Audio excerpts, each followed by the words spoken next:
Hi there, Danny Shifley from the Community Broadcasting Association here with you for our final webinar for 2021, Trauma, Adaptability and Community Broadcasting.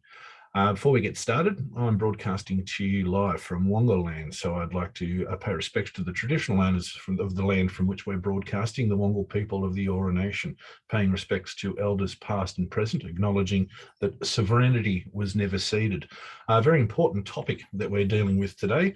Being a community broadcaster is, of course, a very rewarding role, and it's one that often provides a strong and positive connection between the broadcaster and the community. However, when our connections and communities are impacted by events such as disasters or accidents, as community broadcasters, we may be exposed to emotional after effects. And that's why I'm so happy to have joining us from Dart Centre Asia Pacific, Dr. Cait McMahon. This is sort of one of Cait's last orders of business before she heads off into the sunset, and also in there, Dr. Aaron Smith, who will be assuming a lot of Cait's work. So it's great to have them both here as part of today's session.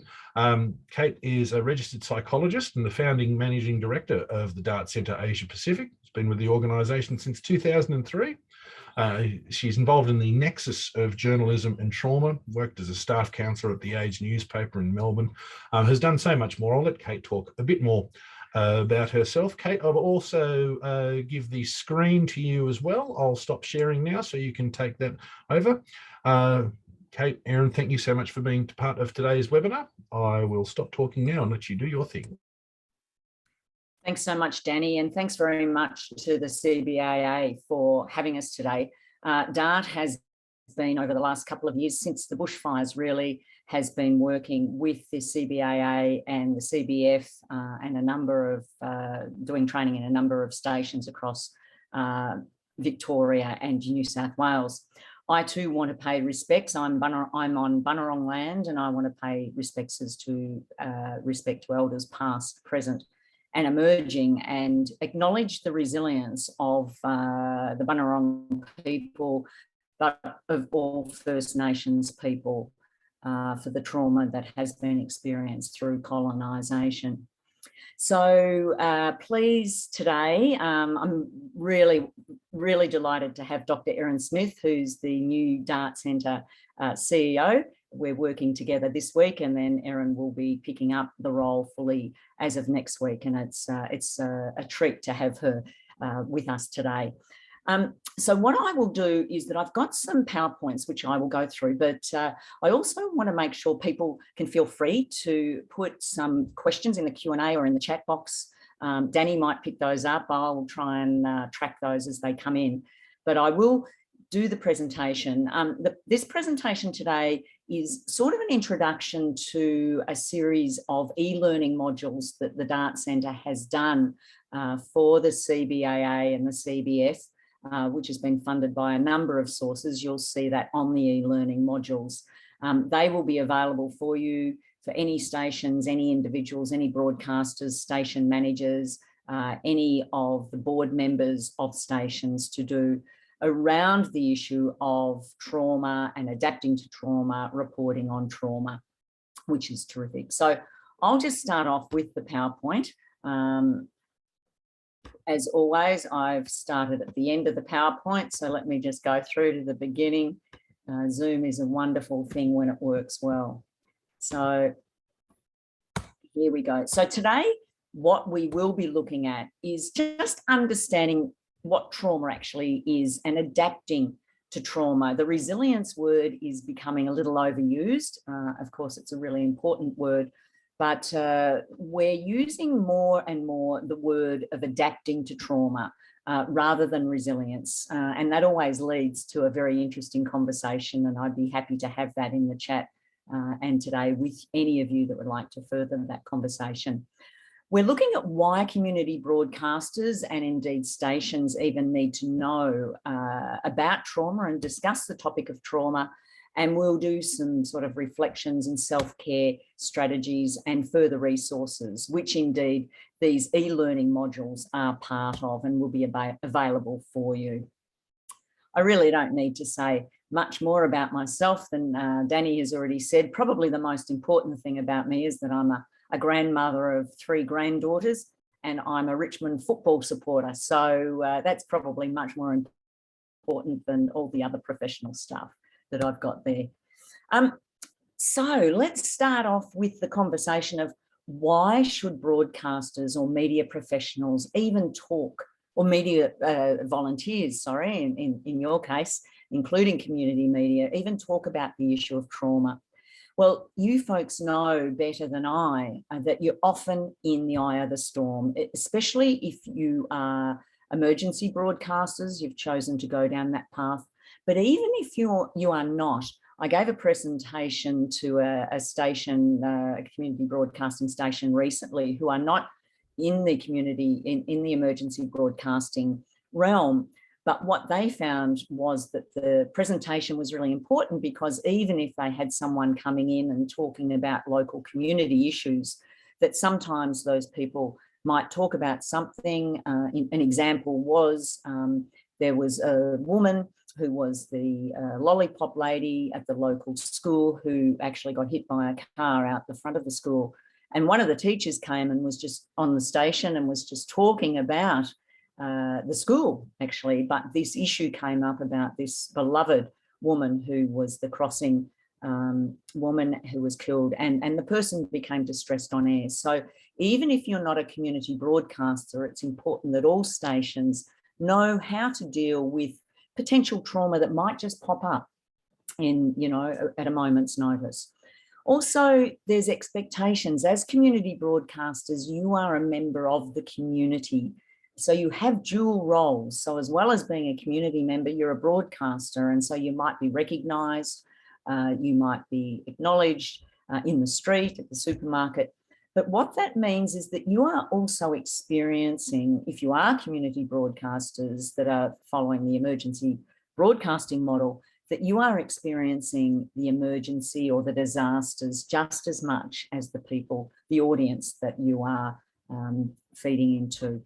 Sometimes, and I've heard this from community broadcasters, that there is a sense of guilt about that role, those dual roles, being a person in the community, but also a broadcaster. So questions around how much do I report?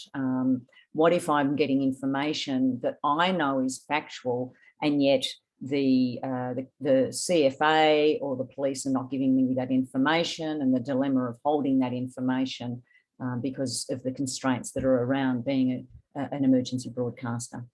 We also talk in DART about what we call trauma literacy, and we believe that if you have an understanding of how trauma, the machinations, I suppose, of trauma, how trauma happens, what happens when you experience trauma, this will give you an understanding how to be a better interviewer of the people that you are interviewing that are potentially traumatized, and help you inform your audience in a deeper way, because you will have a language and an understanding that will help them understand trauma and what's going on for them in a deeper way. So this is a little bit of the basis of why we are talking about this as a topic today.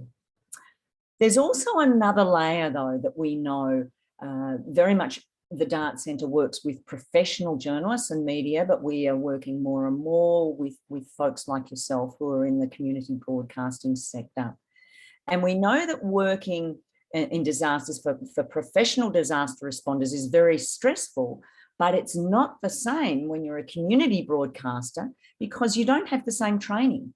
And there are the same expectations that are often on you, but you don't have the same the support, the same training. You're often thrown into situations that you didn't sign up for.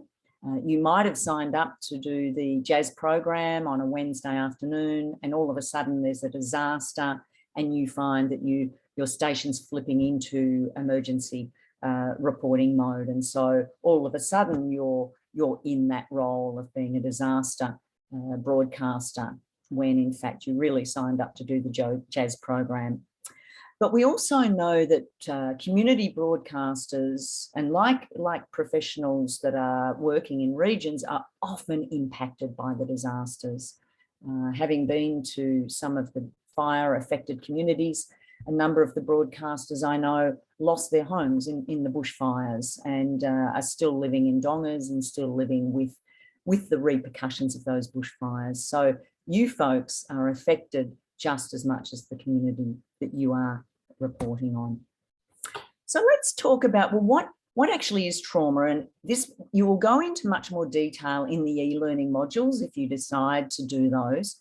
But just to give you a sort of a brief overview, it's really important to understand that trauma is first and foremost a physical reaction. Your body goes into, you might know about the fight, flight, freeze response. And so the body reacts in that way to keep us alive, really. Chemicals surge through the body, the chemistry changes in the brain and the physiology of the body. So, you know, you've got all the energy, the adrenaline and all the chemicals in the body to run or to fight, if that's what you need to do, fight the fires to save your own home. You will have a lot more of the chemicals going through your body than if you were just sitting at home working on the computer. So it's really important to know that along with those sorts of chemicals and those physical reactions that are happening in the body, that often we experience distress. We might shake, we might get teary, our voice might quiver, we might get goosebumps. All of these sorts of things are part of the natural adaptive response of the body, and then follows the psychological consequences after that. But sometimes people say to me when they're talking about the sorts of reactions they've experienced, they say, oh, look, I'm just weak. And I say, no, you're experiencing this, to put it at a very basic level, because you're an animal. All animals react to threat in this sort of a way, and it keeps us alive. It's adaptive. And I won't go into great detail here. You can get these on the e-learning modules, but just to let you know that the brain does react sometimes when we're exposed to trauma or extreme stress. We might move into confusion. We might find it difficult to make decisions because what happens is the body just focuses on what it needs to do in that moment when we're experienced to trauma. So everything else is shut out. You won't, if you're dealing with a traumatic situation, your brain won't be thinking, oh, I need to put the rubbish bins out next Thursday, or I haven't answered that email. You won't be thinking about those things. So it's just important, again, to emphasize that this is a very much a brain-body type of experience that we have. There's another layer too, which is not just about the graphic exposure or that intense traumatic shock that we might have. There's a thing that we're starting to learn more about for broadcasters and anyone who's in the media, a concept of called moral injury or moral distress, where you might be interviewing someone, you might be on air and you've got someone that's talking about a domestic violence situation or a childhood sexual abuse experience. And these are things that might shatter or dislodge your own moral compass. So that's a different sort of potentially traumatic experience that you may be interested in looking into a bit more deeply. So what's the difference between trauma and stress? It's important to understand this because often people say, oh, you know, my computer broke or I couldn't get the audio working at the station. I was really traumatized. Well, they're the sorts of things we would put in the sort of the daily hassles. That'd be the stress type of category rather than a trauma type of category. So those sorts of things where the daily life hassles, they outweigh your own internal resources to deal with it at the moment. So stress can be quite taxing, and I don't want to belittle stress because it can be, too much stress can be quite damaging to us and impact our bodies. But that's different to the formal definition of what trauma is, which is being exposed to life threat, extreme violence or sexual violence. And that can be experienced yourself directly. You could be walking down the Bourke Street Mall in Melbourne and someone might pull a knife and and say, give me your purse or I'll kill you. So that would be in that category of experiencing it yourself. But if it's also part of your role, part of your job role to interview someone that's talking about graphic details of traumatic events, then you can also experience a traumatic reaction in that way by hearing someone else's graphic details, or you might be reading graphic details as part of your job. And if you're a volunteer, that is part of your job potentially. So, or you might be looking at graphic photos as part of what your role is as a broadcaster, to sort through graphic photos. You might be of car crashes or something. That would be regarded as life threat experience or extreme violence if it's to do with sexual abuse. So it's just important to disentangle the extreme stress of the stress from the trauma reaction. And that might be something for your audience that you might want to help them learn the difference between trauma and stress if you're experiencing, or your community is experiencing, a disaster or a traumatic experience. So just to let you know that it's not unusual to experience a number of these sorts of reactions. And for most of us, you know, we can't stop thinking about the event, or we might have jumpiness or some nightmares. For most of us, these sorts of things pass after a few days or a few weeks. But if you have a traumatic experience and you have a number of these things that go on for a longer than, say, 3 or 4 weeks, and it's causing you distress or discomfort, it might be worth just speaking to a GP, or even especially talking to someone who understands you, a family friend. We know that social support and talking about these sorts of things with someone else is a really important thing to do if they are causing you some sort of distress. So these are just to highlight some of the things that can happen. These are not conclusive by any means, but just to highlight that it's not unusual to experience some of these things. And as I said, if you experience these sorts of things in an ongoing way, what we have the trauma, and you become stuck on or stuck off. Stuck on is what we call hyperarousal. Stuck off is what we call hypoarousal. The stuck on is where we can't get out of these feelings of anger or panic or rage. We're just stuck in those. Or we're in the off, which is where we're feeling the depression or the numbness, or our blood pressure drops. So in between these two lines, we have what we call a window of tolerance. And most of the time during the day, when we experience like a trauma or an extremely stressful event, we have what we call activation. And then our bodies and our minds sort of, it's like, oh, I've had that shock, but oh, I can implement some of my strategies. I can go for a walk, have a glass of water, speak to a friend. And so we sort of deactivate. We have these ebbs and flows of where we go up and down during the day, during the week, in normal life experiences where we might experience shock or extreme stress. But it's when we get stuck in those areas there that I've talked about, in that hyperarousal or hypoarousal, that again, that's where it'd be good to speak to someone that can help us get unstuck, help us with some strategies, or we start to apply some of the strategies that I'll be talking with you for the rest of this presentation. So from emergency response to long-term trauma, again, where it goes on and on. Long-term trauma relates to having a lack of resources, of being able to adapt.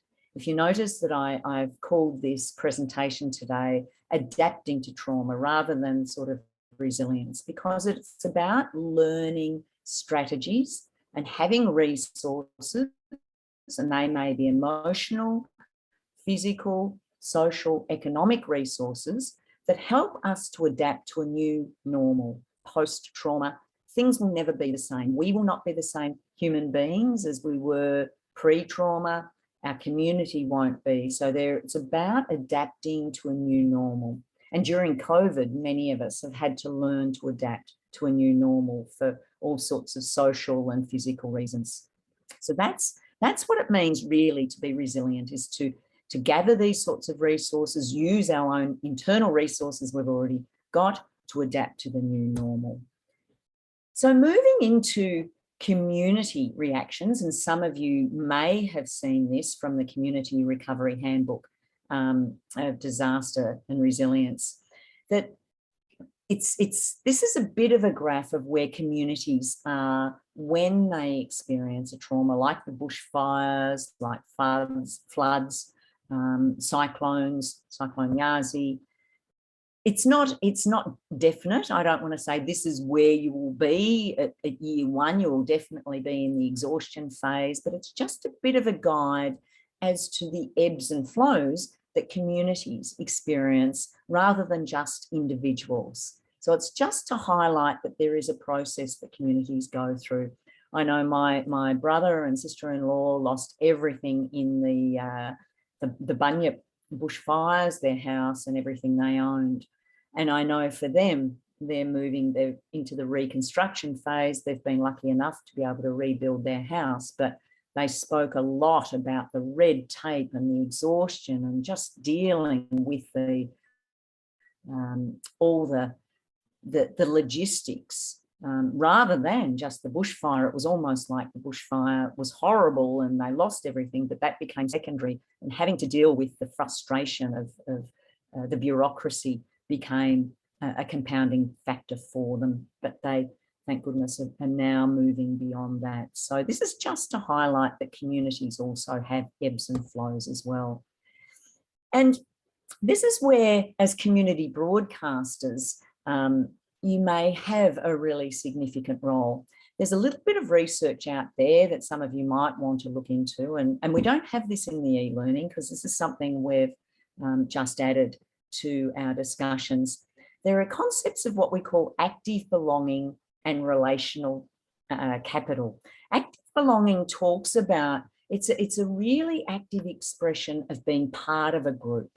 And that's not just joining a club, it's actually taking responsibility and being involved in participation of a group. And then there's what we call relational capital, which involves trust and a reciprocity for others in the community as well. So it's not just the active belonging part, but it's really facilitating and allowing this reciprocity for others in the community. And that's where we think community broadcasters have a really important role of really facilitating an opportunity for that reciprocity in community. You have an opportunity to help create a collective memory in communities through storytelling, through the interviews that you're doing, through letting the community know of the fate that's going to be happening or what's going on at the local school. This is all part of enhancing the fabric of the community. And you have a really strong role in that as community broadcasters, and an important role there. But also with this comes the challenges of dealing with the divisions in the community and what happens if you have to report or you're broadcasting something that creates a bit of division in a community. And that's something that stations need to have open discussions about, because as we saw in that ebb and flow of what happens for communities, we also saw that there can be fracturing in communities and disagreements.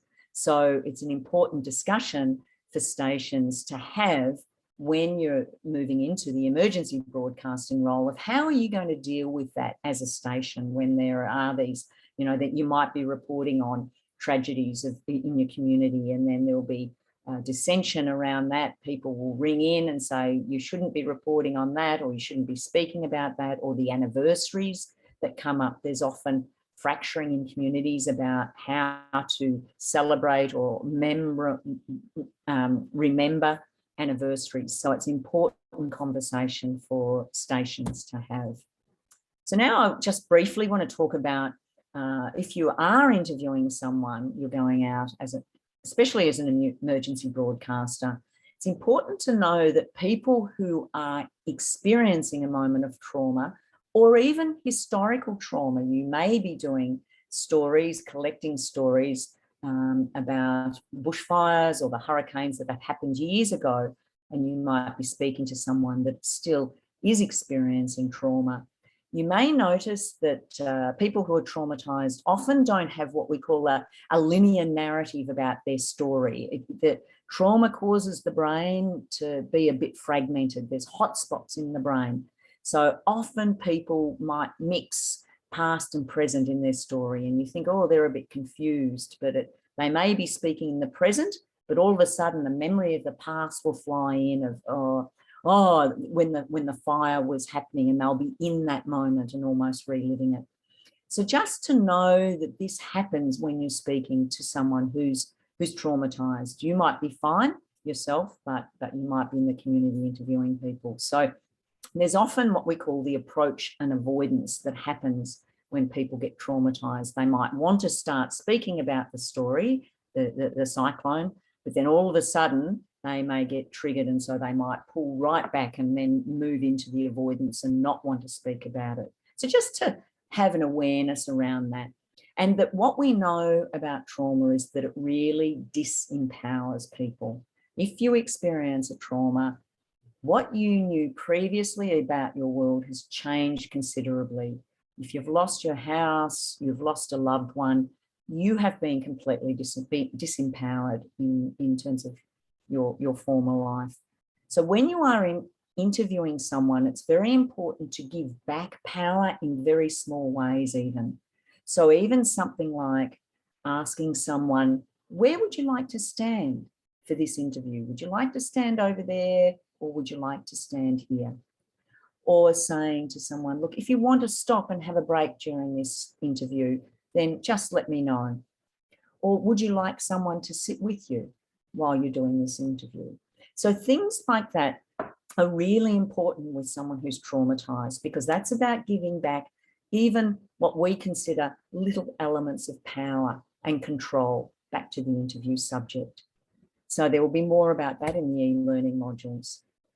So talking about the trauma in yourself, the wonderful Peter Weeks, who many of you will know as a very fine community broadcaster, talks about lessons from the Black Saturday bushfires. And Peter says on the interview that we have on the e-learning modules that you may not realise yourself that either being involved in a tragedy or interviewing someone, that you might notice that you're impacted yourself. But you may be, you may not be.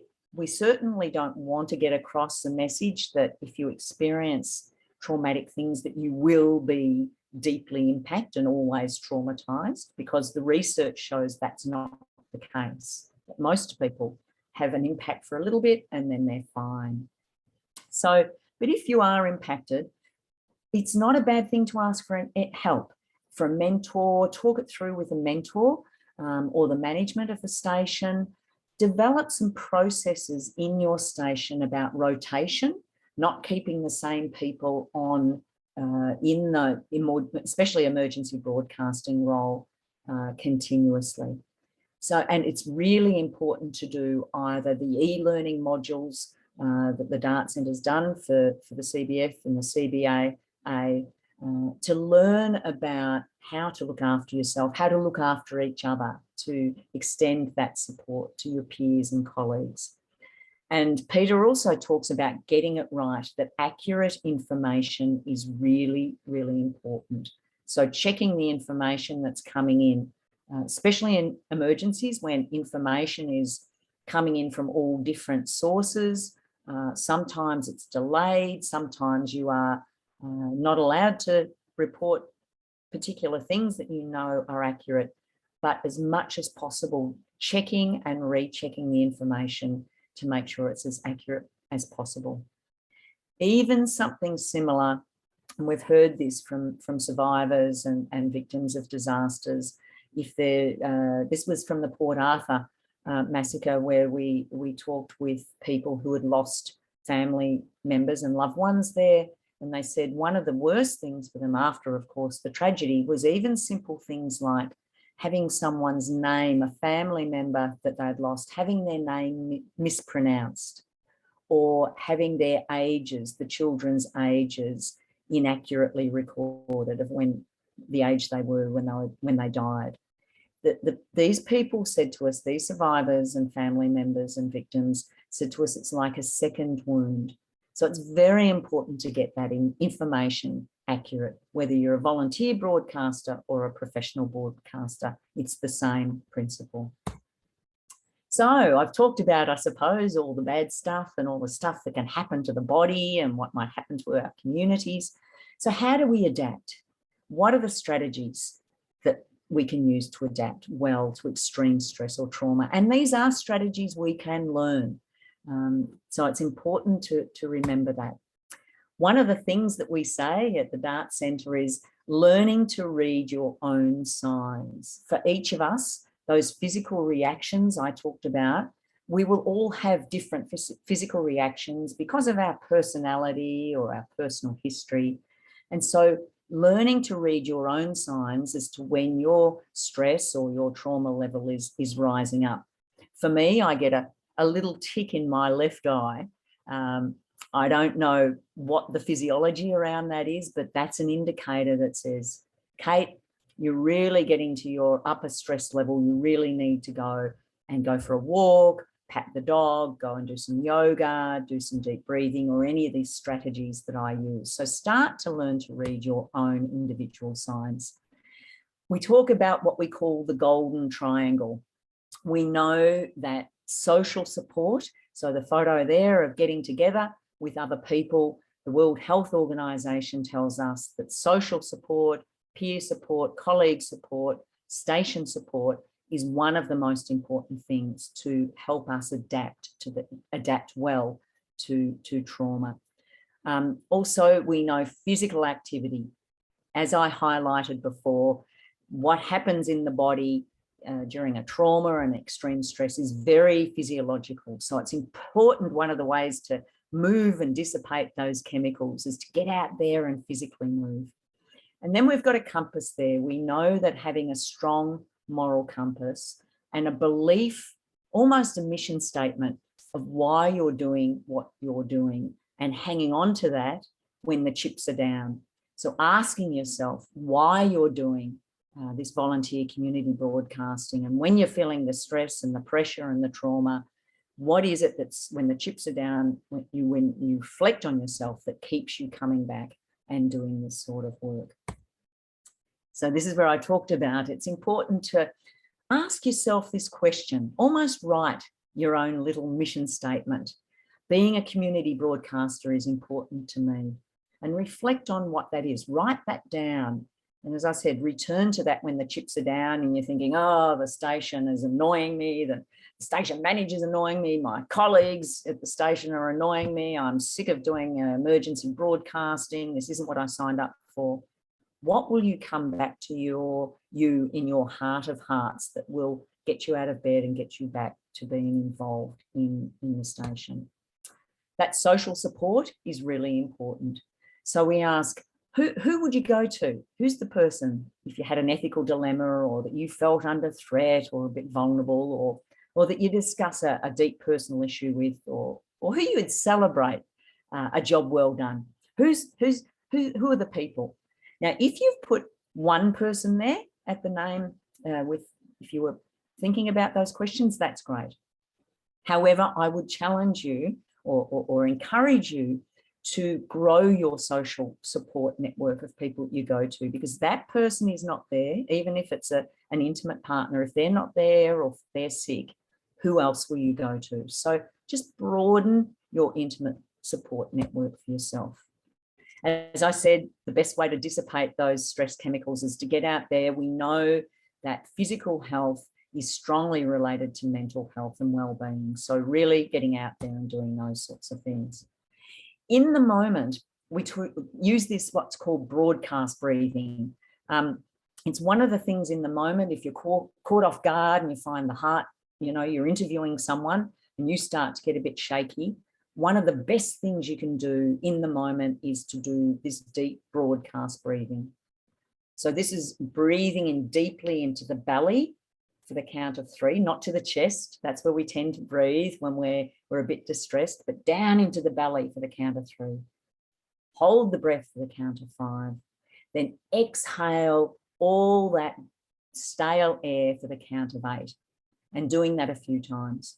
You may even do this before you go on air, just to help bring your nervous system down and your arousal levels down. So it's a useful strategy to do. And reflect at the end of the day. What stirred me up, if something has stirred you up? Before you go to bed, you know, is it something that's societal, or is it structural, or is it something individually about me and my history that's triggered me? It may not be. It might be something about society that you're getting triggered by, that you're really angry at politicians or the world, you know, World Health Organization or whoever. So what can you reflect on that you can learn differently for yourself? Exercise again, and I know I'm repeating this a number of times, and we do that deliberately because it's really important to get moving, even if you're not a great person for exercise, you're not necessarily a runner or a swimmer or a yoga person, but just getting up and moving, even standing at your desk, can really help move those chemicals. So adapting to trauma as a station is really important, to have these conversations about adapting. So is your sense of purpose as a station rather than an individual? Is that clear? Have you had a conversation about what your mission statement is? And many stations do, I know, have a mission statement, but making it true for you, for the individuals that are involved in the station. You know, if you're in Moruya, what is it about the Moruya community broadcasting? What is it if you're in Inverloch, what is it about 3MFM that is specific to us and our mission statement? And how do we connect with the social connection? What is the way that we are really going to connect with our community as community broadcasters? And where are the gaps? What else could we do better? What are we not doing so well, especially in moments of trauma? And even if you haven't experienced trauma as a station, still preparing for that, because as I said, it may pop up at a time when you least expect it. So having these conversations as a station is really important. There are Dart Centre resources. Danny will be putting up the links for the e-learning on the CBAA site that we have co-created. But there are also resources on the Dart Centre website. You can access those at any time. And then I now make it available if there's any questions in the chat, or any people just want to come online and ask questions. That would be terrific. I also asked, and I am throwing to my colleague, Dr. Erin Smith, if there was anything, Erin, that you would like to say or add, or I'm putting you on the spot here at the moment, but is there anything from your vast experience working in disaster communities that you'd like to mention? No, I think you've done a great job, Cait. You've touched on some really relevant things. I've been madly taking notes as you've been talking and highlighting, and I think I loved the golden triangle about the social support and the physical activity and the moral compass. And I've really underlined what you said there about encouraging to expand the people that we go to and the types of people, because we often do go to like our intimate partners and our family and our friends. And I think the one thing that I've really learned over my career and from the research as well, and is really the importance of expanding that support network that we have, and really relying on talking to our colleagues and our peers. And it's something that I know I certainly didn't do for a long time in my career. I bottled it up and didn't talk to my mates and my colleagues. And when I started doing that, it was the trigger for so many incredible conversations and really rich conversations, and it really rewarding discussions as well, because as soon as I started opening up, my peers around me would go, yes, you know, and it would really open up that dialogue. And that's something I think I would really just put out there to say, absolutely, if you've had a bad day, or if you've had a really tough job, put it out there, because it's amazing how many other people in your peer network will have had that same feeling or experience. And so just to really encourage you to grow that social support network. Absolutely. Great, thank you. That's really important. Danny, have you got any questions, thoughts? I was I'm liking how it's being framed in such a way that it's a thing that someone can learn and grow from. I think when I was first encountering the topic, it was more this is how you recover from it or deal with it, then the way that you're framing it in such a way that that bad things are going to happen in life and bad things are going to happen to us as community broadcasters, but it doesn't necessarily have to be something that has an ongoing negative impact upon you. It can be something that helps you grow as a person. And I'm really enjoying seeing it through that prism, because I mean, it's very hard stuff that you're dealing with here. It's I think you're both incredibly brave to dedicate your knowledge and talents to such a thing. And the fact that it's and you're not viewing it through such a negative prism, you're saying that, well, sometimes bad stuff needs to happen to us to help us grow, is, I think, a really wonderful way of dealing with it. And indeed, all of the resources, I can't wait to get these resources out there available to community broadcasters. It's fantastic stuff that you've developed for us. I would like to take another opportunity, Cait, to say thank you to Dr. Cait McMahon, the outgoing Managing Director of Dart Centre Asia Pacific, for taking time here when I'm sure there's plenty of business you should be tidying up right now, to take your time to conduct this webinar for us.